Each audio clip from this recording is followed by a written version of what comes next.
जिल्हा परिषदेच्या महिला आणि बालविकास विभागाच्या वतीनं पोषण पंधरवडा 23 एप्रिलपर्यंत उत्साहात साजरा करण्यात येत आहे। बालकाच्या जीवनातील पहिल्या 6 वर्षात होणाऱ्या मेंदूच्या सर्वांगीण विकासाला चालना देणं हा उद्देश या मागचा आहे। बालकांच्या आरोग्यपूर्ण वाढीसाठी, त्यांच्या बौद्धिक विकासासाठी पालक, कुटुंब आणि समुदायामध्ये योग्य सवयी आणि जागरूकता निर्माण करणं अत्यंत आवश्यक आहे।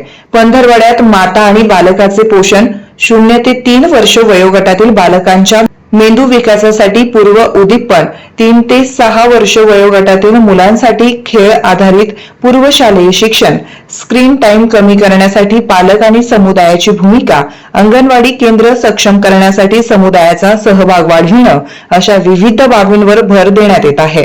अंगणवाडी सेविका, पर्यवेक्षिका, बालविकास प्रकल्प अधिकारी, पालक आणि स्वयंसेवी संस्था यांनी वरील विषयांवर आधारित विविध जनजागृती कार्यक्रम आणि प्रात्यक्षिके आयोजित करावीत असं आवाहन करण्यात आलं आहे। तसेच दररोज संध्याकाळी 7 ते 9 या वेळेत नो स्क्रीन टाइम पाळून पालकांनी आपल्या मुलांसोबत वेळ घालवावा, त्यांच्याशी संवाद साधावा आणि विविध खेळांच्या माध्यमातून त्यांच्या विकासाला चालना द्यावी असंही आवाहन करण्यात आलं। आयोजित सर्व उपक्रमांची नोंद पोषण ट्रँकरवरील जनआंदोलन डॅशबोर्डवर नियमितपणे करावी असे निर्देश देण्यात आले आहे।